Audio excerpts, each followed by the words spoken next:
Capítulo 1. La filosofía hermética. Los labios de la sabiduría están cerrados, excepto para los oídos del entendimiento. El Kybalión. Del inmemorial Egipto provienen las enseñanzas esotéricas y ocultas fundamentales que han influido en formas importantes sobre la filosofía de todas las razas, naciones y culturas, por varios miles de años. Egipto, el país de las pirámides y la esfinge, fue el lugar de origen de la sabiduría oculta y las enseñanzas místicas. Todas las religiones han tomado alguna característica de la doctrina secreta. India, Persia, Caldea, Medea, China, Japón, Asiria, la Grecia y la Roma antiguas, y otras culturas antiguas integraron a su manera en el festín de conocimiento que los hierofantes y maestros de la tierra de Isis proporcionaban sin avaricia a aquellos que venían preparados para participar del gran cúmulo de saber místico y oculto que las grandes inteligencias de esa tierra antigua habían reunido.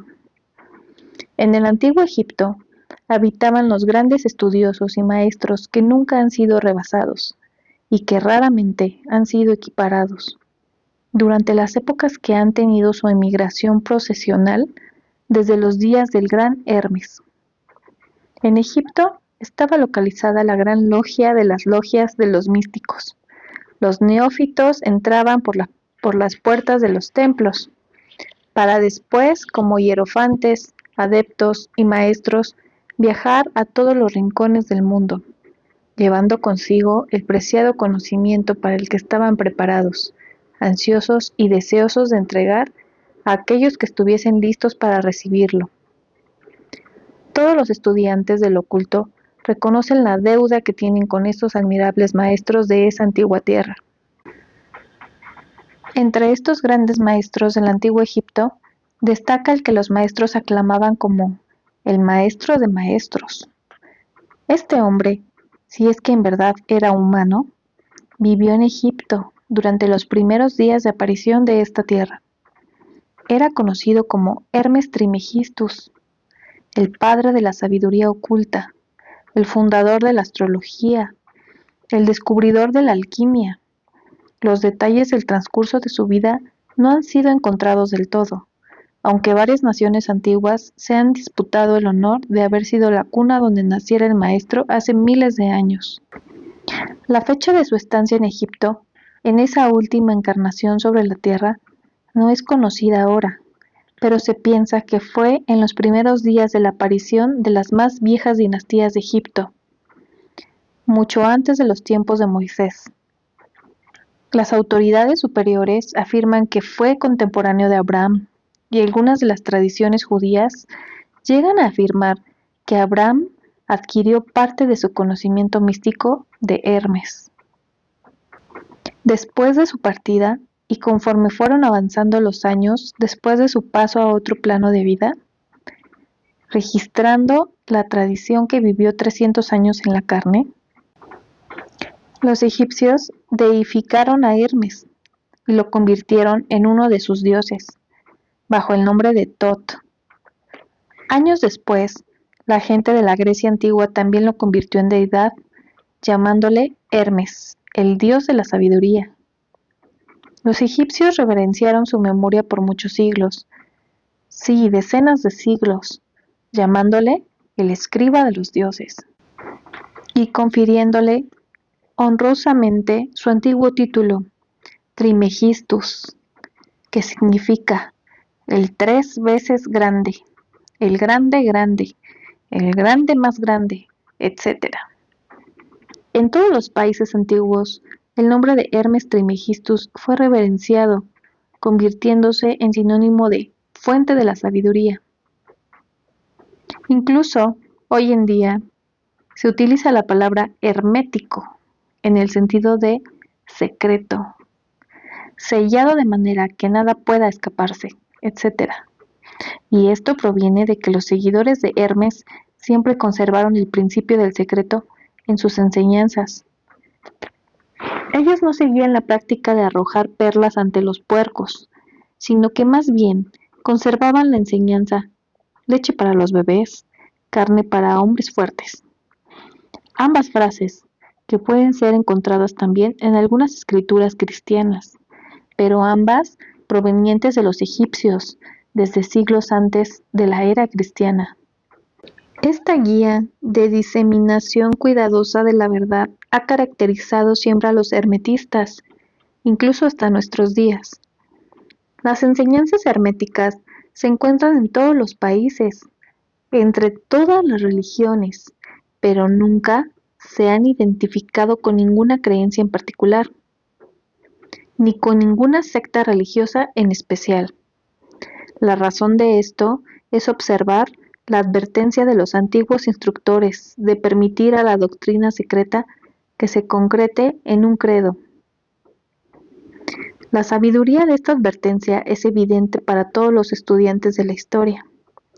El antiguo ocultismo de India y Persia degeneró y fue profundamente distorsionado debido a que los instructores se volvieron sacerdotes y mezclaron así la teología con la filosofía, resultando en que el ocultismo de India y Persia ha sido perdido gradualmente entre la masa de superstición religiosa, cultos, credos y dioses.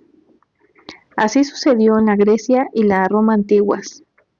Así sucedió con las enseñanzas herméticas de los gnósticos y los cristianos primitivos, que se disolvieron en el tiempo de Constantino, cuya mano dura asfixió la filosofía con el velo de la teología, provocando que la Iglesia cristiana perdiera su esencia y espíritu, y desviara el camino a lo largo de varios siglos antes de que encontrase el camino de vuelta a su antigua fe, lo que ahora deriva en que los observadores cuidadosos de este siglo XX busquen el que la Iglesia cristiana retome sus antiguas enseñanzas místicas. Sin embargo, siempre han existido unas pocas almas fieles que han mantenido viva la llama, procurándola cuidadosamente y no permitiendo que su luz se extinga. Gracias a estos corazones fieles y mentes valientes, tenemos aún la verdad con nosotros. Pero este desarrollo no se encuentra documentado en los libros. Ha sido transmitida de maestro a estudiante, de iniciado a hierofante, de viva voz. Cuando fue escrita, su significado fue revelado en términos de alquimia y astrología, de manera que solo los que poseyesen la clave pudieran leerla correctamente. Esto se hizo necesario para impedir las persecuciones de los teólogos de la Edad Media, que combatieron la doctrina secreta con fuego y espada, estaca, horca y cruz. Incluso en nuestros días, no pueden encontrarse sino algunos libros confiables sobre la filosofía hermética, aunque hay innumerables referencias de ella en diversos libros escritos sobre diversas etapas del ocultismo. Pero la filosofía hermética es la única llave maestra que abrirá todas las puertas que nos llevan a las enseñanzas ocultas. En los tiempos antiguos existió una compilación de ciertas doctrinas herméticas básicas, pasadas de instructor a estudiante, que fue conocida como el Kybalión, que estuvo perdido por varios siglos el significado y la importancia exactos del término. Esta enseñanza, sin embargo, es conocida por muchos de quienes han recibido de boca a oído durante muchos siglos. Sus preceptos nunca han sido escritos o impresos hasta donde nosotros sabemos. Más bien ha sido una colección de máximas, axiomas y preceptos que eran ininteligibles para los inexpertos, pero que eran accesibles para los estudiantes después de que los axiomas, las máximas y los preceptos hubiesen sido explicados y ejemplificados por los iniciados herméticos a sus neófitos.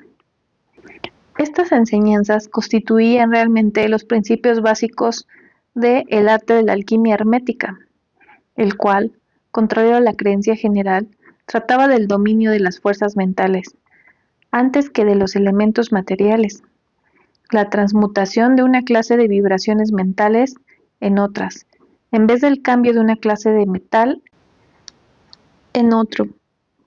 Las leyendas de la piedra filosofal que convertiría el metal bajo en oro eran una alegoría relacionada con la filosofía hermética, rápidamente entendida por todos los estudiantes del verdadero hermetismo. En este breve libro, donde está la primera lección, invitamos a nuestros estudiantes a examinar las enseñanzas herméticas, tal como están expuestas en el Kybalión y explicadas por nosotros mismos, humildes estudiantes de la enseñanza, que aunque llevamos el título de iniciados, somos todavía estudiantes a los pies de Hermes, el maestro.